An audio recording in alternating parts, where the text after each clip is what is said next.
Imagine that you start a social media company 10 years ago, and between you and your wife, you have 20 years combined experience understanding, jumping into social media.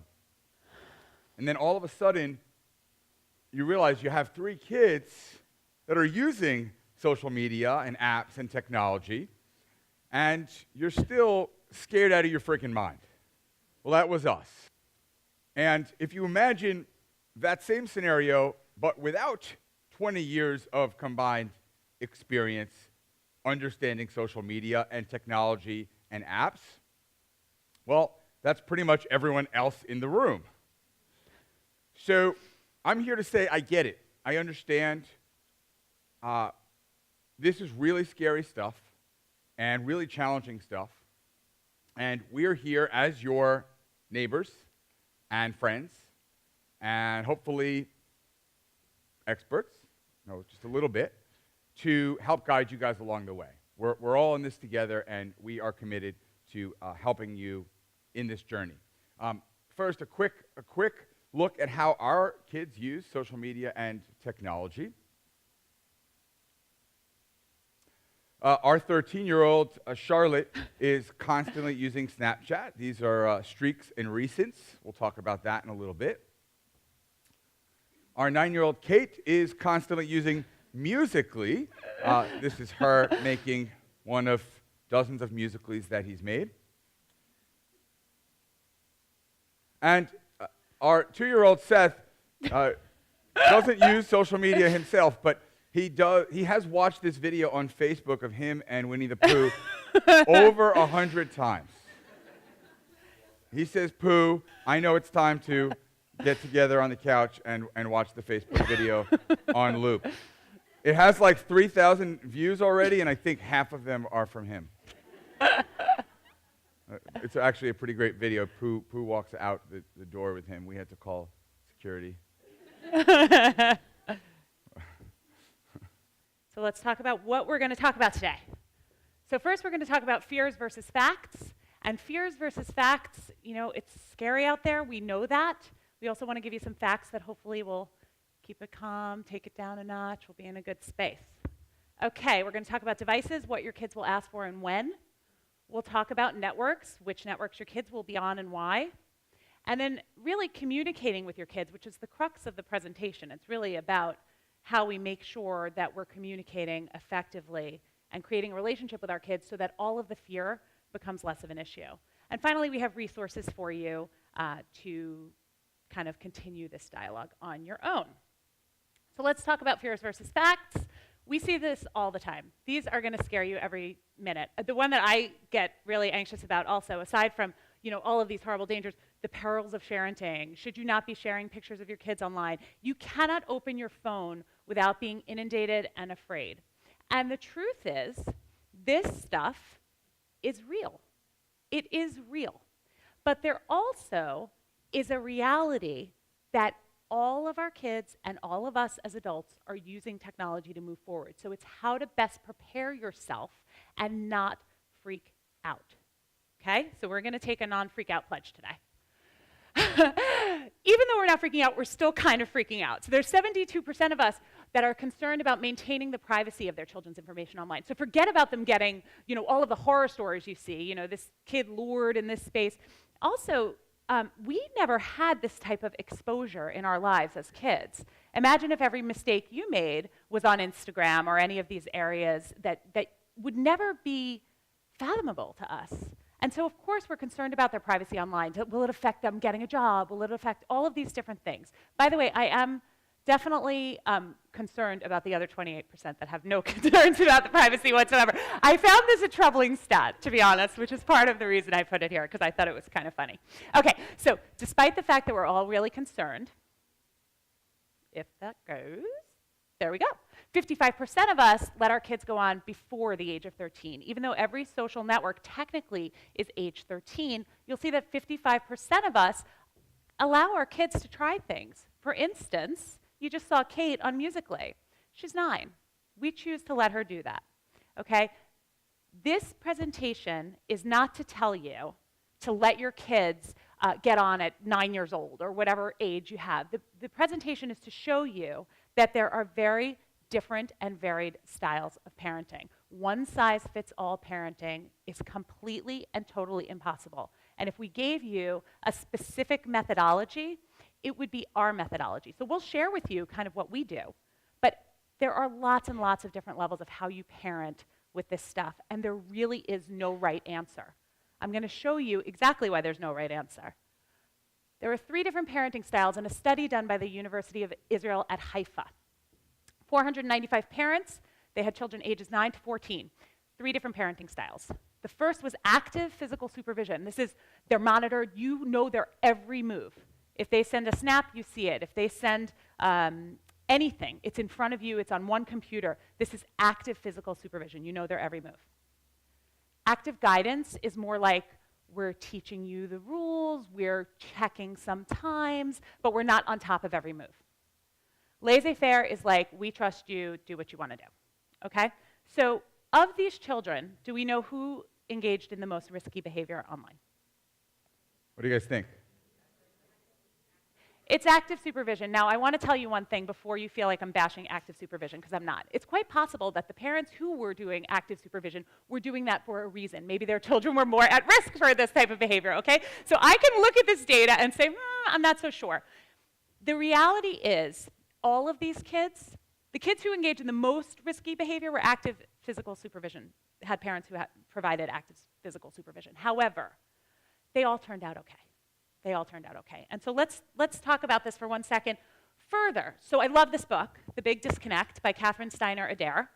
She's a psychologist, and she talks about online with kids, all kinds of parenting in a digital age stuff. And Eli and Ivan are brothers, and she studied them. Between them, they have 5 children.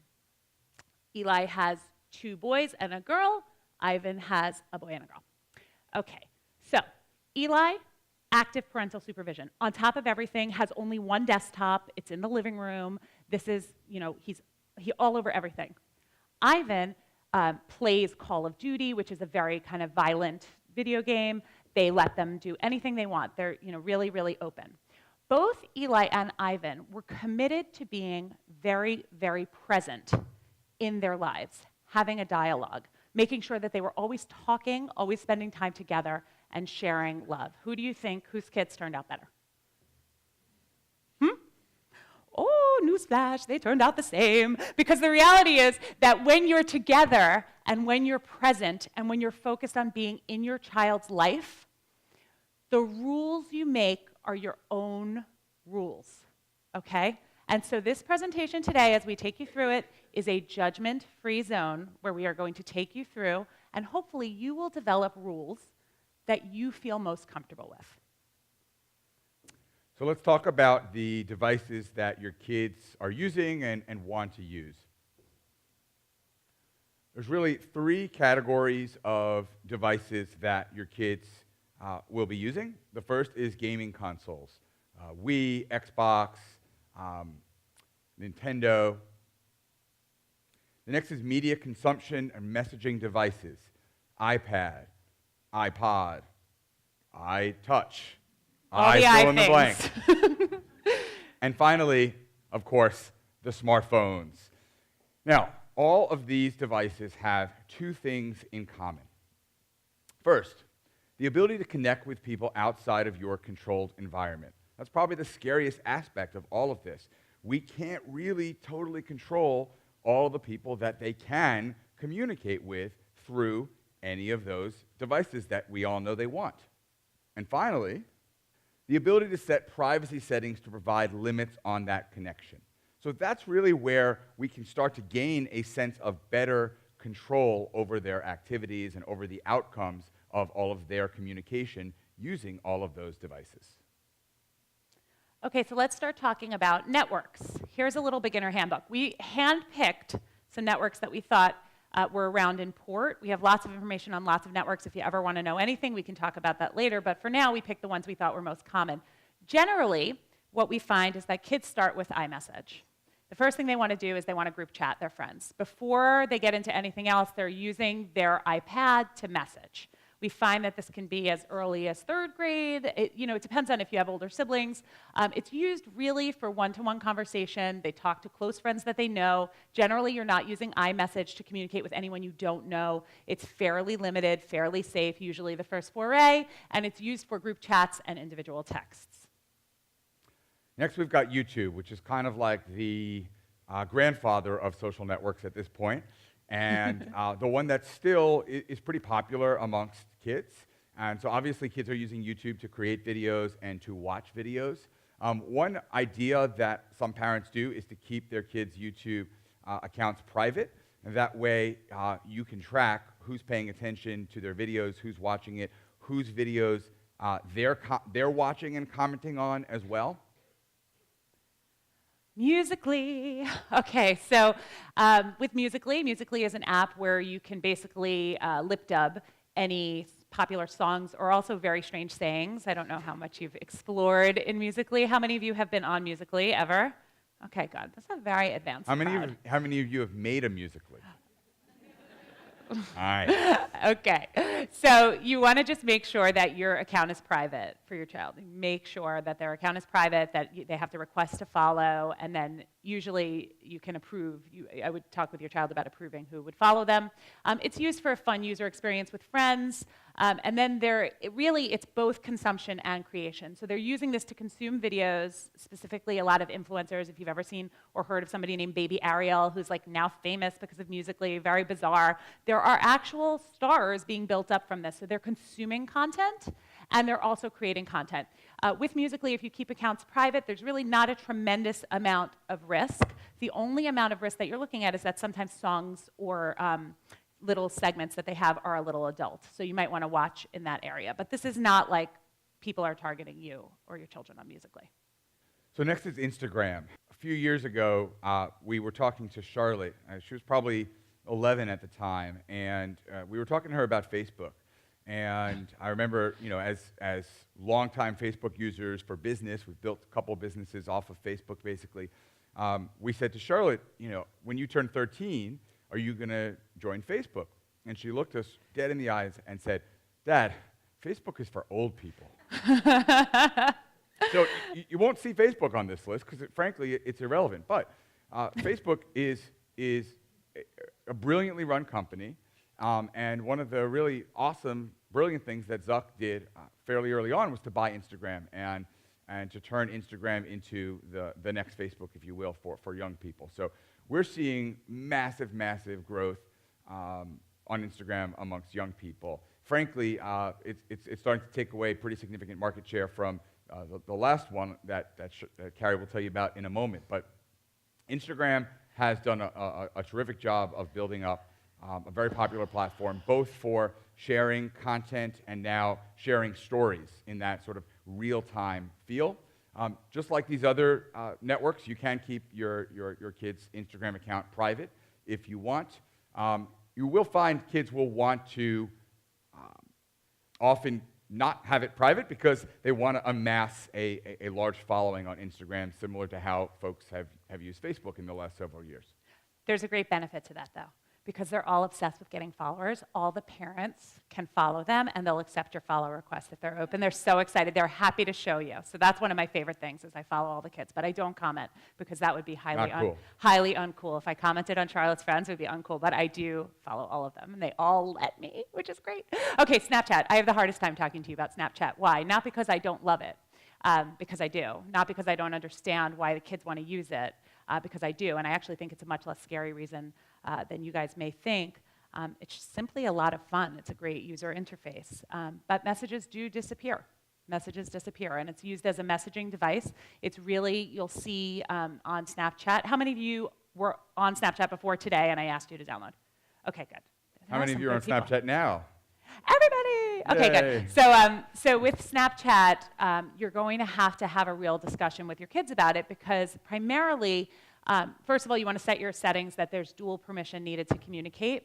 We're happy to show you that, but you don't want somebody to be able to message your child who they're not following because that's when you can get like spam and that kind of stuff, and you don't want that. They use it to connect with larger circles without you. They're avoiding you on Snapchat, and they're also forming groups and having quick conversations and having a lot of fun. And they use it to be silly in communications with their friends and also to document their lives. There's a whole other conversation about kids growing up thinking they're the center of the universe. It's literally the selfie generation. But this is part of that, for better or worse. And as time goes on, more and more kids get on this. It may end up shifting back to Instagram, but for now, Snapchat is still a really important piece of the puzzle. Okay, so let's talk about communicating with your kids. In college, I used to be a poet, and I was published a couple times. It was a really big deal. And so I came up with this mnemonic device to remember what I should be doing with my kids online. And then Dave was like, hi, you're a poet. Why don't you actually make it into a poem? And so I did, for you, with the help of Dave. Participate and learn the important tools. Openly communicate and establish rules. Educate yourself and stay up to date. Monitor as needed and keep a calm state. Carrie Kirpin, Thank you. hold on. Thank you. Okay, so we're going to take you through each of these things and show you how to basically do each one, and by the end, you will know how to parent in a digital age, maybe. Let's see. Let's start with participating. So first, before I show you how to participate, and we're actually going to use our phones, I'm going to give you a scenario, okay? So pretend that I am not Carrie Kirpin adult. Pretend that I'm like 12. And I'm your daughter. And I call you. And I'm like, hi, I want to go to Brooklyn, and I'm going to go to this place you've never been there, and I'm going to go with this friend that you have never met. Good? Okay? Okay? No, not okay. Okay, so this is what I want. Hopefully, this will change the game a little bit for you, okay? I believe that letting your children onto networks that you have not only looked at, but experienced yourself is really equivalent to that analogy. I know that all of you are horrified that you would ever snap a selfie of your face to somebody. I get that. I get it.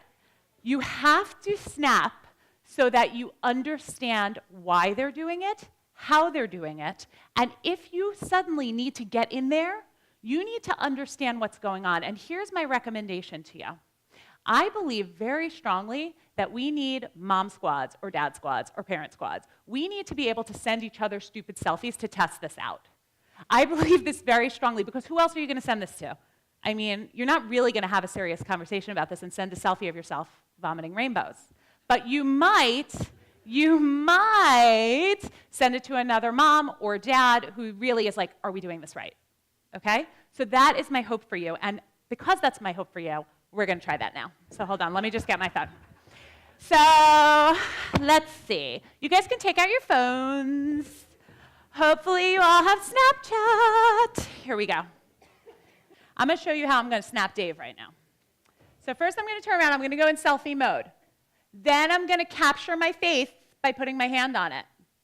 Oh, look, it's reading my face. There we go. Now, I'm going to look what I would do. This is a sponsored one. We don't like this. Oh, flower crown. Look how pretty I am. Can you see it? Look, you guys, I'm a dog. See, so fun. Hold on.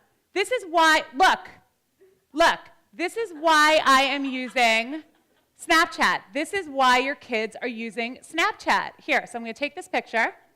Then I'm going to send it to Dave Kirpin right there. Bye. Done. Now Dave Kirpin is going to receive it. What's and that? A notification. You got a notification. I got a snap. Awesome. Let me open it up. Tap to view. Oh, look. It's awesome Carrie. As a dog. As a dog. My least favorite animal. Yeah, I know. It was not thoughtful. Remember, one of the things about Snapchat is because it disappears, it's completely different from like Facebook or Instagram where the photo's going to last forever, and kids don't care. So like, I'll see Charlotte snapping pictures of like the bottom of a chair or the table or the wall. Like, it's just about communicating and sending a message versus creating the perfect image. Another thing that Snapchat does is they really gamify the process. So every time you snap someone and they snap you back in the same day, it starts a streak. Have you guys ever heard of streaks? Have you ever heard your child say, "Oh my God, I lost a streak. I lost a streak." A streak is when you're sending each other back and forth. You have a streak. Every day you're snapping each other, which is why you see random snaps. If you ever look at their Snapchat and you see like a chair, it's not a secret message. It's just that they want to keep their streaks up. And one of the ways that you can really learn about that is to talk to them about it. The idea is that you understand that Snapchat, when your child says they want to get on Snapchat, it is not because they want to send naked selfies, okay? Like, that's what Snapchat was originally for. It's because their friends are making doggy faces and these types of things, and when you're communicating with your child, you will be able to better have those conversations. So let's talk about openly communicating. You know, I think if there's one thing that you guys get from today, and this is really not rocket science, I think we all know this as parents, it's that whatever issues we have, social media, technology, but really, obviously, anything, the best way to deal with those issues as parents is to create as much open communication as possible. And no matter how strict or permissive we are, the more we communicate with our children, the more we're clear, the more we establish a relationship that's based on open dialogue, the better off we'll be. Now, that said, one idea that a lot of parents adopt is what's called a family contract. We got this family contract from the foci.org website, which is one of our favorite websites. Lots of great tools and resources at foci.org. And the idea is really simple. Create a contract so that both parents and kids have a mutual understanding of what is okay and what's not okay, what the consequences are if a rule is broken, etc. They have some great samples in here. They have a child's contract and a parent's contract. There are things you can add, like, I don't want you taking a picture of anyone else's child and publishing it. There are things like that that you can do. You can customize it to be something that is important to you. And when we talk about open dialogue and communication, it's also around all the issues that social media and technology brings up. For instance, things are much more public now than they were 10 years ago. So when we were kids, if you didn't get invited to a party, you wouldn't be reminded of it over and over and over again on Instagram and Snapchat. So now that we are, that creates more issues. It creates more challenges for our kids. All the more reason that we should openly communicate ahead of time so that our kids feel okay when stuff like that happens. And I look at that in a way as a gift, because if that had happened when we were young, many of us didn't get invited to parties. I still remember not being invited to Celia Biskowski's party in the 6th grade. I didn't tell my mom. I just suffered. You know, I had a hard time. Now we kind of know when that's happening. And so in a way, you can look at that as a positive. It's an opportunity for dialogue. It's all about open communication, both on the rules and just the dialogue about some of the changes that happen like this, and sharing your own experiences from when you were a kid. So in terms of education, look, as a CEO and author in the social media space, I really truly believe that literally 50% of my job is educating myself and then educating others on social media. This is the fastest changing industry that we've ever seen. It's crazy how fast things change from one week to the next. And as Carrie said earlier, you wouldn't allow your kid to go to Brooklyn if you didn't know that neighborhood.